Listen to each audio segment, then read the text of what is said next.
Statistik dan penelitian. Penelitian merupakan cara ilmiah untuk mendapatkan data dengan tujuan dan kegunaan tertentu yang didasarkan pada ciri keilmuan, yaitu rasional, empiris, dan sistematis.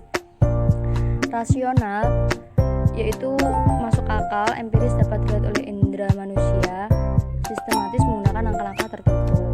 Data yang diperoleh melalui penelitian itu harus mempunyai kriteria, yaitu valid, reliabel, dan objektif. Variabel penelitian merupakan segala sesuatu yang berbentuk apa saja yang ditetapkan oleh peneliti untuk dipelajari sehingga diperoleh informasi tentang hal tersebut, kemudian ditarik kesimpulannya. Macam-macam variabel, yaitu variabel independen atau bebas, merupakan variabel yang mempengaruhi atau yang menjadi sebab perubahannya atau timbulnya variabel dependen. Variabel dependen, yaitu variabel terikat, merupakan variabel yang terpengaruhi atau yang menjadi akibat karena adanya variabel bebas, dan variabel moderator, yaitu variabel yang memperkuat atau memperlemah hubungan antara variabel independen dengan dependen.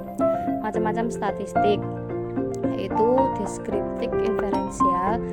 Inferensial sendiri dibagi menjadi dua, yaitu parametrik dan non parametrik. Parametrik digunakan untuk menganalisis data yang berdistribusi normal, sedangkan non parametrik digunakan untuk menganalisis data yang bebas distribusinya. Macam-macam data penelitian, yaitu kualitatif, kuantitatif. Kuantitatif dibagi menjadi dua, yaitu diskrit dan kontinum. Sedangkan kontinum ada data ordinal, data interval, dan data rasio. Selanjutnya, distribusi frekuensi, yaitu susunan data menurut kelas-kelas interval tertentu atau menurut kategori tertentu dalam sebuah daftar yang dihubungkan dengan masing-masing frekuensinya sehingga memberikan keterangan atau gambaran sederhana dan sistematis dari kumpulan suatu data.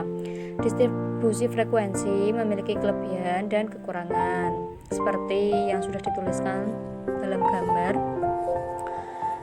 Dalam tabel tersebut mempunyai dua penjelasan, yaitu kelas-kelas. Yang satu batas kelas. Batas kelas sendiri dibagi menjadi dua, yaitu batas kelas bawah dan batas kelas atas. Penyusunan tabel frekuensi.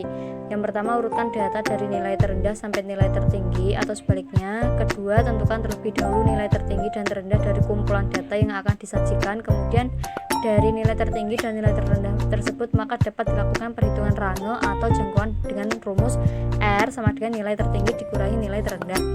3. Menentukan banyaknya kelas dengan menggunakan rumus Sturges, yaitu K sama dengan 1 ditambah 3,3 log N, di mana K adalah jumlah kelas. 4. Tentukan lebar kelas dari distribusi data yang akan dibuat, yaitu dengan menggunakan rumus J sama dengan R per K. Contoh itu sudah ada data nilai statistik dengan data yang sudah urut, kemudian mencari nilai tertinggi dan terendah, yaitu nilai tertinggi 82 dikurangi nilai terendahnya 65 menjadi 17. Banyak kelas, yaitu K sama dengan 1 ditambah 3,33 log N. Log N-nya itu 40 menjadi 1 tambah 5,3 sama dengan 6,3 dibulatkan menjadi 6. Mencari lebar kelas, yaitu J sama dengan R per K. J-nya itu 17, K-nya tadi 6 menjadi 2,5 dibuatkan menjadi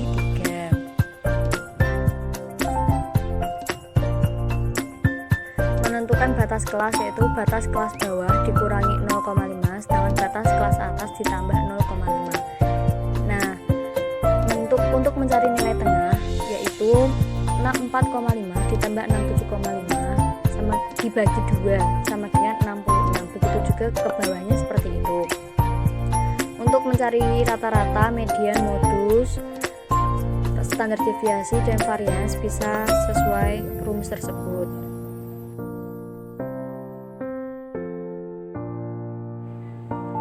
Angka indeks adalah angka perbandingan yang dinyatakan dalam persentase untuk mengukur perubahan relatif satu variabel atau lebih pada waktu tertentu atau tempat tertentu. Jenis angka indeks dilihat dari penggunaannya, ada 3, yaitu indeks harga, indeks kuantitas, dan indeks nilai. Masing-masing sudah dituliskan rumusnya, di mana PN adalah harga tertentu per tahun yang ditanyakan, sedangkan PO adalah dasar tahun. Dilihat dari cara penentuan ada 3, yaitu tertimbang, tidak tertimbang, dan rantai. Selanjutnya, langkah-langkah penyusunan angka indeks. Yang pertama, menentukan tujuan terlebih dahulu. 2. Menentukan cara pengambilan data. 3. Memilih sumber data. 4. Memilih tahun dasar. Dan yang kelima, memilih metode perhitungan. Jika sudah, bisa dihitung.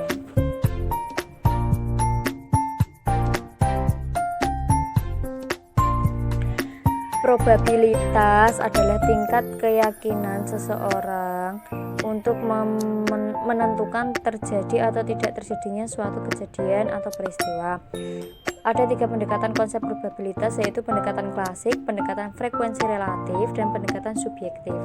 Hukum probabilitas yaitu ada 2. 1. Hukum pertambahan yang terdiri dari mutually eksklusif dengan rumus P dalam kurung A gabungan B seperti yang sudah dituliskan, dan non mutually eksklusif. Dan yang kedua, hukum perkalian, yaitu terdiri dari peristiwa bebas dan peristiwa tidak bebas. Masing-masing sudah dituliskan rumusnya, jadi tinggal disesuaikan menggunakan rumus yang mana.